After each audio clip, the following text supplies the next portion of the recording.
In today's video, what we're going to talk about is continue talking about circles, and in this video we're going to be talking about the relationships between arcs and chords in the circle. So we're going to take a look at two theorems today. The first one telling us that in the same circle or congruent circles, meaning if I look at one circle and I see this happening, or if I happened to know that two circles were identical in size, this would work as well. So the two minor arcs created by congruent chords are also congruent. So we see chords in here that are marked as equal. So then this arc here, this minor arc here, and this minor arc here created by those chords are also equal. So this is equal in length and measure here. So if we knew that this one was 70 degrees, we would know this one was 70 degrees. Or if we knew the actual linear length, like maybe it's 5.2 centimeters, then this one would also be 5.2 centimeters. Second theorem is talking about perpendicular bisectors in a circle. So we know that a chord, okay, so this SQ right here is a perpendicular bisector if and only if it's perpendicular, if and only if it's a diameter. Okay, so we'll see there's three things that are connected here, okay? One is that it's perpendicular, okay? So you see a 90-degree angle. Another one is you see a chord that's being bisected. Whoops, okay? And then the third one is that you see it's a diameter, okay? The diameter is doing the bisecting or splitting it up. So these three things happen together. What this means is that if you see any two of these happening, the third one is given to you for free.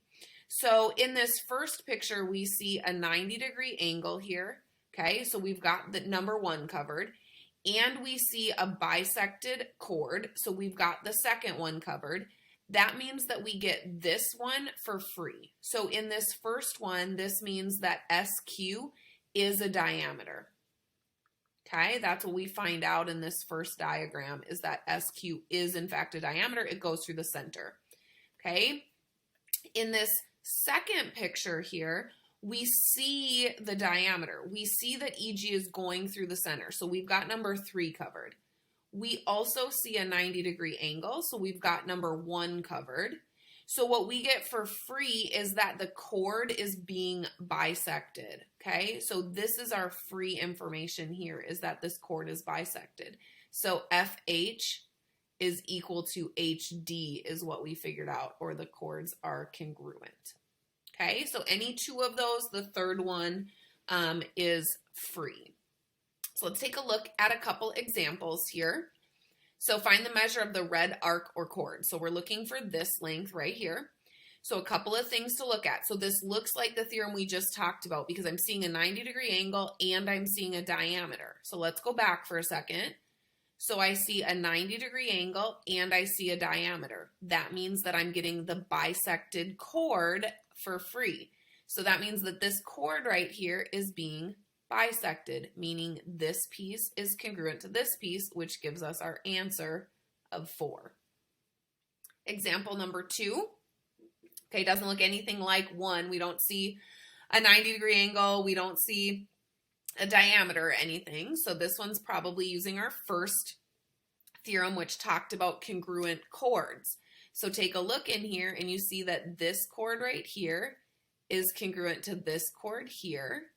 So remember that when you have congruent chords, it means that the arcs created, okay, so this arc is congruent to this arc.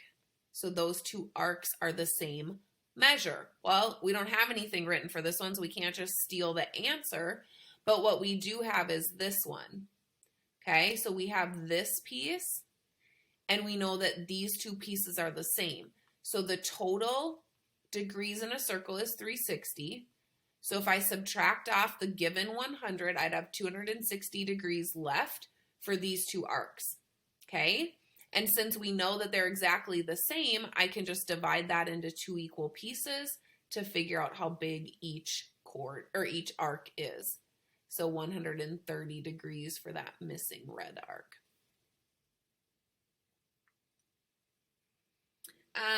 All right, then next one. So this one looks kind of like the second theorem that we talked about because we see a diameter here. We see the 90 degree. So again, we've got a diameter. We've got the 90 degrees. That means that this chord is being bisected. So this piece is equal to this piece. So we will be able to just set these two pieces equal and solve. So we can add 7 to both sides. So we get 5x equals 25. Divide by 5, and we would get x equals 5. Final example here, hopefully you see the chords that are marked as congruent. So we see these two chords being marked as congruent. So that means that these arcs created are congruent as well. So we will be able to set those equal to each other. So we have 8x minus 13 equals 3 times the quantity 2x plus 3. So we'll need to simplify the right-hand side first by distributing this 3 in. So 3 times 2x is 6x, 3 times 3 is 9. Now we can solve. I like to get the x's together first. So I'm going to subtract 6x from both sides. So 8x minus 6x is 2x. We still have that negative 13. 6x minus 6x is 0. So we're left with 9. Add 13 to both sides so that you have the 2x, and then negative 13 plus 13 is 0, so that's gone.